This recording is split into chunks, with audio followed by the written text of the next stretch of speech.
Hi friends, piece ಕಿಚನ್ಗೆ ಸ್ವಾಗತ. ನಾವು ಇವತ್ತು ಮಾಡುತ್ತಿರುವ ರೆಸಿಪಿ ಸೋರೆಕಾಯಿ ಹಲ್ವಾ. ಒಂದು ಸತಿ ಈ ವಿಧಾನದಲ್ಲಿ ಟ್ರೈ ಮಾಡಿ, ತುಂಬಾ ಟೇಸ್ಟಿಯಾಗಿರುತ್ತೆ. ಮಾಡೋದು ಕೂಡ ತುಂಬಾ ಈಸಿ. ಕಮ್ಮಿ ಇಂಗ್ರೀಡಿಯೆಂಟಲ್ಲಿ ನಾವು ಡಿಫ್ರೆಂಟಾಗಿ ಹಲ್ವಾ ಮಾಡಿ ತೋರಿಸ್ತಾ ಇರೋ ಅಂಥದ್ದು. ಹಾಗಿದೆ, ನಮ್ಮ ವಿಡಿಯೋ ನೋಡೋದಕ್ಕಿಂತ ಮುಂಚೆ ಪ್ಲೀಸ್ ನಮ್ಮ ಚಾನಲ್ನ ಸಬ್ಸ್ಕ್ರೈಬ್ ಮಾಡಿ, ಸಪೋರ್ಟ್ ಮಾಡಿ, ಲೈಕ್ ಮಾಡಿ, ಶೇರ್ ಮಾಡಿ, ಪಕ್ಕದಲ್ಲೇ ಕಾಣೋ ಬೆಲ್ ಲೈಕ್ ಮೇಲೆ ಕ್ಲಿಕ್ ಮಾಡಿ. ಹಾಗಿದ್ರೆ ಸೋರೆಕಾಯಿ ಹಲ್ವಾ ಮಾಡೋ ವಿಧಾನ ಹೇಗೆ ನೋಡೋಣ ಬನ್ನಿ. ನಾನಿಲ್ಲಿ ಒಂದು ಸೋರೆಕಾಯಿ ತೊಗೊಂಡಿದ್ದೀನಿ. ತೂಕದ ಲೆಕ್ಕ ತೆಗೆದ್ರೆ 1 kg ಇದೆ ಇದು. ಈಗ ಇದನ್ನು ನೀಟಾಗಿ ತೊಳೆದ್ಬಿಟ್ಟು ತೊಗೊಂಡಿರೋ ಅಂಥದ್ದು. ನೀಟಾಗಿ ತೊಳೆದು ಇದನ್ನು ಸಿಪ್ಪೆ ತಕ್ಕೋಬೇಕಾಗುತ್ತೆ. ಈಗ ಸಿಪ್ಪೆ ಎಲ್ಲ ತಕ್ಕೊಂಡು ಬರೋಣ. ನೋಡಿ, ನಾನಿಲ್ಲಿ ಸಿಪ್ಪೆ ಎಲ್ಲ ತೆಗೆದ್ಬಿಟ್ಟು ಅದ್ರ ಮಧ್ಯದಲ್ಲಿರೋ ಅಂಥ ತಿರುಳನ್ನೆಲ್ಲ ತೆಗ್ದಿದ್ದೀನಿ.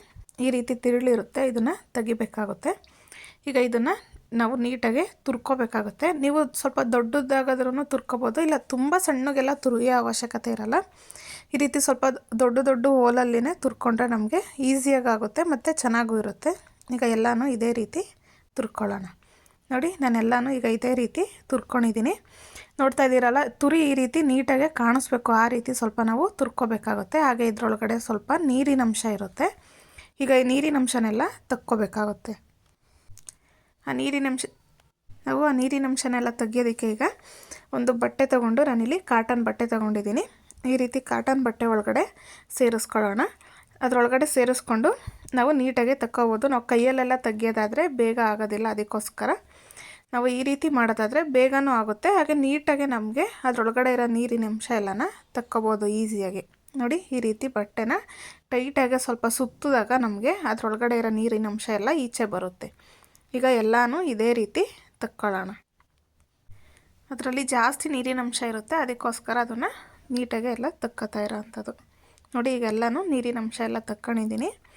ಈಗ ನೋಡಿ, ಈ ರೀತಿ ಡ್ರೈ ಆಗಿ ಇರುತ್ತೆ. ಈಗ ಇದನ್ನು ನಾವು ರೆಡಿ ಮಾಡ್ಕೊಳ್ಳೋಣ. ನಾನಿಲ್ಲಿ ನೆಕ್ಸ್ಟು ಒಂದು ಪ್ಯಾನ್ ತೊಗೊಂಡಿದ್ದೀನಿ. ಪ್ಯಾನ್ ಒಳಗಡೆ ಇದನ್ನು ಸೇರಿಸ್ಕೊತಾ ಇದ್ದೀನಿ ಸೋರೆಕಾಯಿನ. ಈಗ ಇದನ್ನೆಲ್ಲ ಚೆನ್ನಾಗಿ ನಾವು ಸ್ವಲ್ಪ ಲೈಟಾಗೆ ಬಿಸಿ ಮಾಡ್ಕೊಳ್ಳೋಣ. ನೀವು ಇದಕ್ಕೆ ಸ್ವಲ್ಪ ತುಪ್ಪನೂ ಸೇರಿಸ್ಕೋಬೋದು, ಇಲ್ಲ ಹಾಗೇನೂ ಫ್ರೈ ಮಾಡ್ಕೋಬೋದು. ನೋಡಿ, ಈಗ ಇದನ್ನೆಲ್ಲ ಸ್ವಲ್ಪ ಸ್ಮೆಲ್ ಹೋಗೋ ರೀತಿ ನಾವು ನೀಟಾಗಿ ಫ್ರೈ ಮಾಡ್ಕೊಳ್ಳೋಣ. ಒಂದು 3 ನಿಮಿಷ ಇದನ್ನು ಲೋ ಫ್ಲೇಮಲ್ಲೇ ಫ್ರೈ ಮಾಡಿಕೊಂಡು ಆನಂತರ ನಾವು ಇದಕ್ಕೆ ಹಾಲನ್ನ ಸೇರಿಸ್ಕೊತಾ ಇದ್ದೀನಿ. ನಾನಿಲ್ಲಿ ಒಂದು 50 ml ಆಗೋವಷ್ಟು ಹಾಲನ್ನ ತೊಗೊಂಡಿರೋ ಅಂಥದ್ದು, ಗಟ್ಟಿ ಹಾಲು. ನೀವು ಹಸಿ ಹಾಲಾದರೂ ತೊಗೋಬೋದು, ಇಲ್ಲಾಂದರೆ ಕಾಯಿಸಿರೋ ಹಾಲಾದ್ರೂ ತೊಗೋಬೋದು. ಈಗ ಹಾಲನ್ನು ಸೇರಿಸ್ಕೊಂಡು ನೀಟಾಗೆಲ್ಲ ಮಿಕ್ಸ್ ಮಾಡಿಕೊಂಡು ನಾವು ಇದನ್ನು ಕುಕ್ ಮಾಡ್ಕೋಬೇಕಾಗುತ್ತೆ.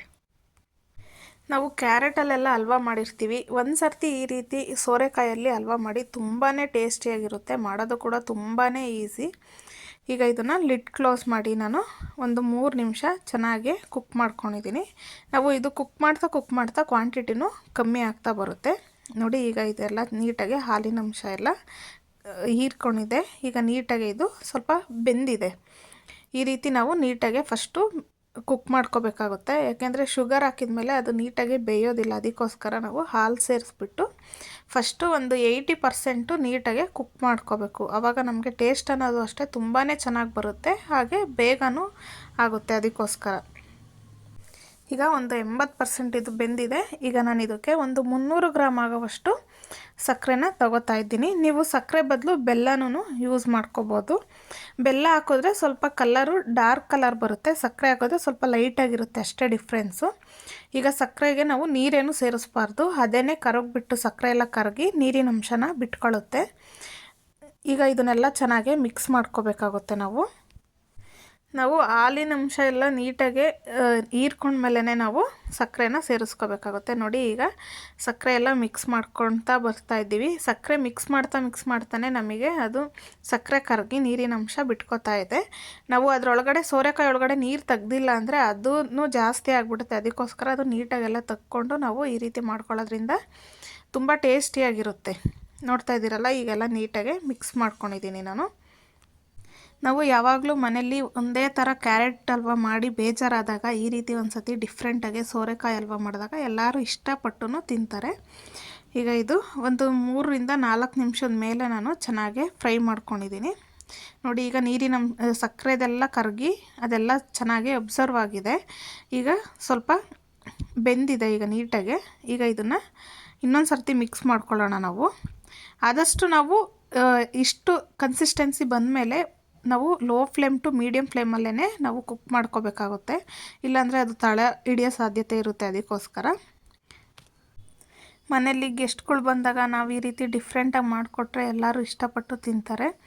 ನೋಡಿ, ಈಗ ಒಂದು 80% ನೀಟಾಗೆಲ್ಲ ಫ್ರೈ ಆಗಿದೆ.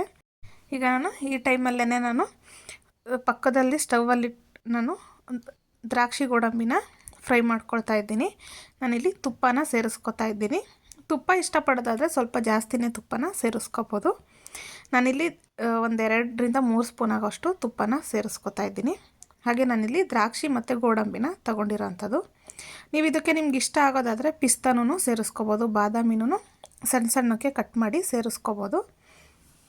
ಈಗ ಇದನ್ನೆಲ್ಲ ನೀಟಾಗಿ ಫ್ರೈ ಮಾಡ್ಕೋಬೇಕಾಗುತ್ತೆ. ನಾವು ಡ್ರೈ ಫ್ರೂಟ್ಸು ಎಷ್ಟು ಜಾಸ್ತಿ ಹಾಕ್ತೀವೋ ಅಷ್ಟು ಚೆನ್ನಾಗಿರುತ್ತೆ. ತಿಂತ ಅದು ಬಾಯಿಗೆ ಸಿಕ್ಕಬೇಕಾದ್ರೆ ತುಂಬಾ ಟೇಸ್ಟಿಯಾಗಿರುತ್ತೆ. ನೋಡಿ, ಈಗ ಇದೆಲ್ಲ ನೀಟಾಗಿ ಫ್ರೈ ಆಗಿದೆ. ನಾವು ಇದು ಫ್ರೈ ಮಾಡ್ಕೊಳ್ಳೋ ಅಷ್ಟರೊಳಗಡೆ ಅದನ್ನು ನೀಟಾಗಿ 100% ಕುಕ್ ಆಗಿರುತ್ತೆ. ಈಗ ನಾನು ಇದೆಲ್ಲ ದ್ರಾಕ್ಷಿ ಗೋಡಂಬಿ ನೀಟಾಗಿ ಫ್ರೈ ಆಗಿದೆ. ಈಗ ಇದನ್ನು ಫ್ಲೇಮ್ನ ಆಫ್ ಮಾಡಿಕೊಂಡು ನಾನು ಹಲ್ವಾ ಒಳಗಡೆ ಸೇರಿಸ್ಕೊತಾ ಇದ್ದೀನಿ. ನಾವು ಎಷ್ಟು ತುಪ್ಪ ಸೇರಿಸ್ತೀವೋ, ಎಷ್ಟು ಡ್ರೈ ಫ್ರೂಟ್ಸ್ ಸೇರಿಸ್ತೀವೋ ಅಷ್ಟು ಟೇಸ್ಟ್ ಬರುತ್ತೆ ಹಲ್ವಾ ಅನ್ನೋದು. ಈಗ ಇದನ್ನೆಲ್ಲ ಮಿಕ್ಸ್ ಮಾಡ್ಕೊಳ್ಳೋಣ. ಮಿಕ್ಸ್ ಮಾಡಿಕೊಂಡು ಒಂದು 2-3 ನಿಮಿಷ ನಾವು ಕುಕ್ ಮಾಡಿಕೊಂಡ್ರೆ ಸಾಕಾಗುತ್ತೆ. ಹಾಗೆ ಇದಕ್ಕೆ ಫ್ಲೇವರಿಗೋಸ್ಕರ ನಾನು ಏಲಕ್ಕಿ ಪುಡಿನ ಸೇರಿಸ್ಕೊತಾ ಇರೋಂಥದ್ದು.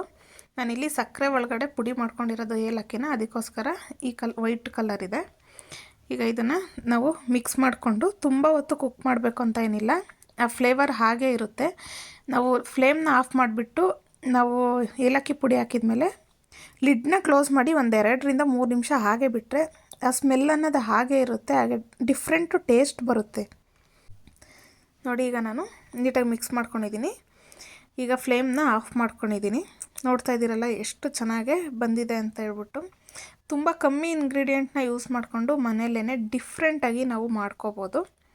ಈಗ ಇದು ಸ್ವಲ್ಪ ಕೂಲ್ ಆಗಕ್ಕೆ ಬಿಟ್ಟು ನಾವು ತಿನ್ನೋದಕ್ಕೆ ಸರ್ವ್ ಮಾಡ್ಬೋದು.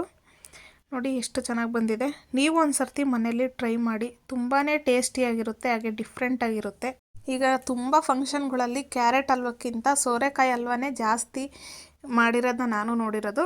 ಹಾಗೆ ನೀವು ಒಂದು ಸರ್ತಿ ಮನೇಲಿ ಟ್ರೈ ಮಾಡಿ ಹೇಗೆ ಬಂತು ಎಂದು ಕಮೆಂಟ್ ಮೂಲಕ ತಿಳಿಸಿ. ಹಾಗೆ ಮತ್ತಷ್ಟು ಈಸಿ ರೆಸಿಪಿಗೋಸ್ಕರ MP's ಕಿಚನ್ನ ಫಾಲೋ ಮಾಡಿ. ಯಾರಾದರೂ ಹೊಸ್ದಾಗೆ ನಮ್ಮ ಚಾನಲ್ನ ನೋಡ್ತಾ ಇದ್ದರೆ ಈಗಲೇ ಸಬ್ಸ್ಕ್ರೈಬ್ ಮಾಡಿ, ಹಾಗೆ ಫ್ಯಾಮಿಲಿ ಫ್ರೆಂಡ್ಸ್ಗೂ ಶೇರ್ ಮಾಡಿ. Thank you for watching. Take care. Bye.